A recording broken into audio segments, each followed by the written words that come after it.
В эфире БСТ, передача «Интервью», студии Тимур Давлетов. Здравствуйте. Сегодня у нас в гостях адвокат Роман Петров, с которым мы поговорим об БПЛА, вернее о том, что можно ли снимать беспилотные объекты, нельзя их снимать и можно ли их вообще выкладывать в социальных сетях. Роман Вячеславович, я вас приветствую. Здравствуйте, Тимур. Роман, тема очень деликатная, очень серьезная. Хотелось бы начать с того, что еще в прошлом году глава республики Радик Фаридович Хабиров подписал указ о запрете съемок ударов БПЛА и их последствий. Хотелось бы, чтобы вы для телезрителей пояснили, что именно нельзя снимать. Как видно из самого названия указа главы республики, нельзя снимать удары БПЛА и их последствия. Соответственно, можем объяснить почему. Потому что это несет прямую угрозу и фактически работает на руку тем террористическим элементам, которые организовывают эти удары. Угу. То есть в указе еще поясняется, даже пейзажные видео и ролики работы противовоздушной обороны тоже не стоит. Мы же понимаем, почему этого делать не следует. Потому что любая такая информация, размещенная в сети интернет, помогает лицам, организовавшим данные террористические акты, оценить точность попадания БПЛА, оценить размер ущерба причиненный. Они же этого не видят. Мы же понимаем, что это достаточно простые, примитивные аппараты, которые потому и трудно сбить, что они на небольшой скорости, на небольшой высоте пролетают незамеченно и долетают зачастую уже до того момента, где ПВО по ним начинает работать. И именно съемка этих моментов, в том числе и работа ПВО, она дает, соответственно, врагу возможность оценить, насколько эффективно они делают свою стратегию в части отправки этих аппаратов. Даже элементарно определить, где находится сегмент противовоздушной обороны, как в какой минимум. части. То есть надо понимать, что такими действиями, размещая их, передавая их в сети интернет, снимая эти ролики, вы работаете непосредственно на тех людей, которые эти теракты организовывают. Вы им помогаете. Если вы не враг своей стране и не враг себе, своим соседям, своим близким, и не хотите, чтобы повторялась такая ситуация, которая уже происходила, наверное, вы этого делать не будете. И тут вопрос не в наказании. Роман, а как вообще обычному человеку, к слову, определить, что именно его ролик подпадает под это определение о запрете съемок БПЛА? Если вы снимаете специально, когда увидели, что что-то там происходить начало, то он уже попадает под запрет. Если вы что-то там снимали свое, и в этот момент вам в кадр попало, естественно, здесь вопрос стоит только распространения такого видеоматериала. Что если человек начал снимать последствия, получается, после атаки БПЛА, человек, скажем, подумал, что это пожар, и начал снимать пожар, потом разместил в социальных сетях. Его могут привлечь к ответственности? Мне кажется, тот момент, что определить, чего именно последствия произошедшего, там просто это пожар где-то загорелось, или вы видели, что прилетело, это очень просто. И вы прекрасно понимаете, для чего это. Другое дело, что ситуация может быть такая, что задело ваше какое-то имущество, вы его снимаете, когда тогда, помните, с домом было, где там квартира задела, и люди снимают для того, чтобы определить свой ущерб для дальнейшего восстановления. Это одно.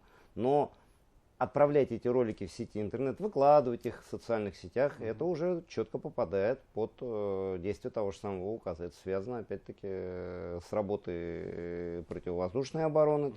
Где-то они попали, где-то не попали.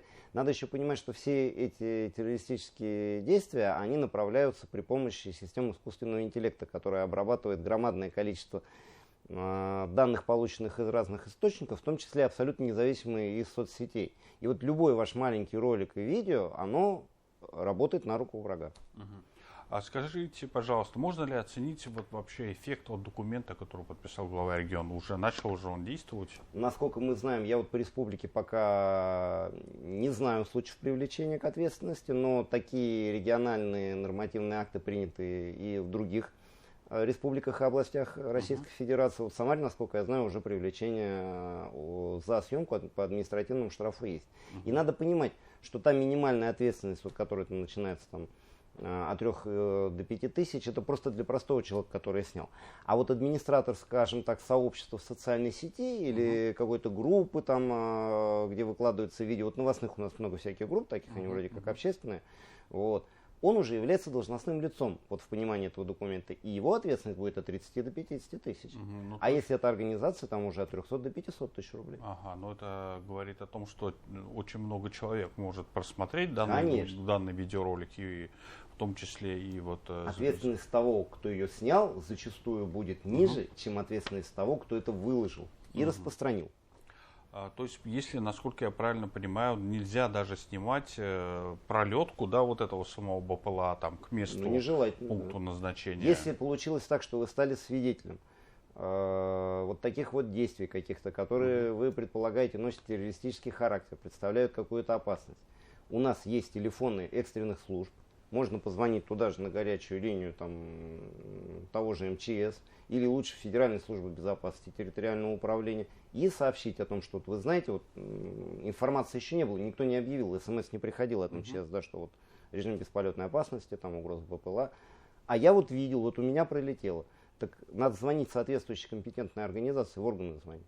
Эти телефоны мы все знаем, там сколько у нас, 112 номер, если я не ошибаюсь, да, вот от того же МЧС, вы позвоните, вам сразу ответят. Роман, а по сути могут привлечь человека, допустим, если он снял и выложил в мессенджер, да, и отправил там, допустим, другу. Друг отправил там в какой-то, ну, условно говоря, мамочкин чат, да, и оттуда это видео и разлетелось.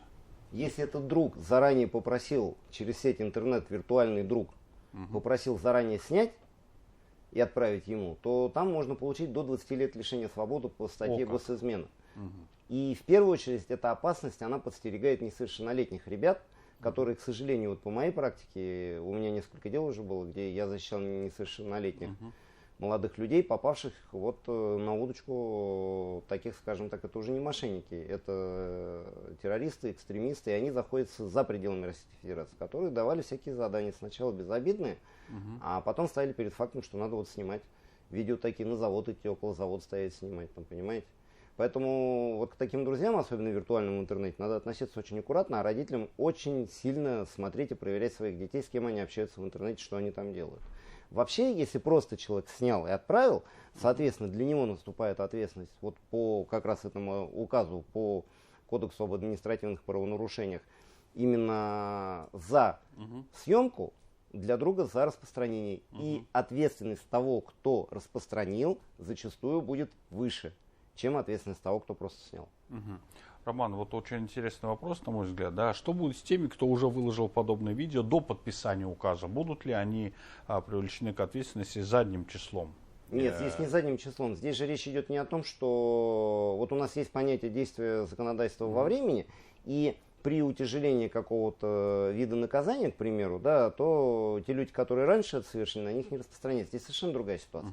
Если ролики были распространены и повлекли ущерб, который на сегодня сохранился, то есть этот ролик, к примеру, даже может быть удален, но он причинил определенные последствия, скажем так, в виде того, что действительно предоставил тем лицам, которые организовали террористическую вот эту атаку, возможность оценить действия противовоздушной обороны, да, вот эти, или последствия ударов, которые причиненный ущерб, то все равно человек, я считаю, подлежит ответственности.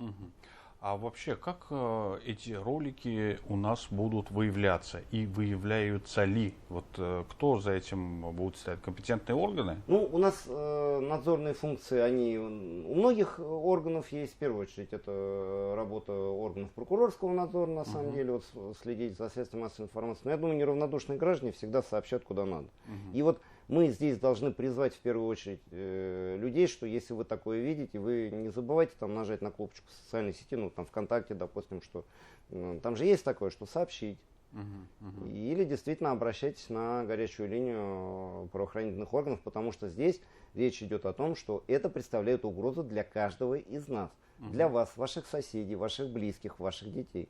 А что делать с такими людьми, ну, так скажем, есть у нас тоже в Башкирии иноагенты, которые публикуют у себя там в закрытых телеграм-каналах, да, те же самые видео без замазывания, так скажем. Вот как на них воздействовать? Я не вижу большой разницы в замазывании и не замазывании, потому что здесь как бы сам факт имеет значение.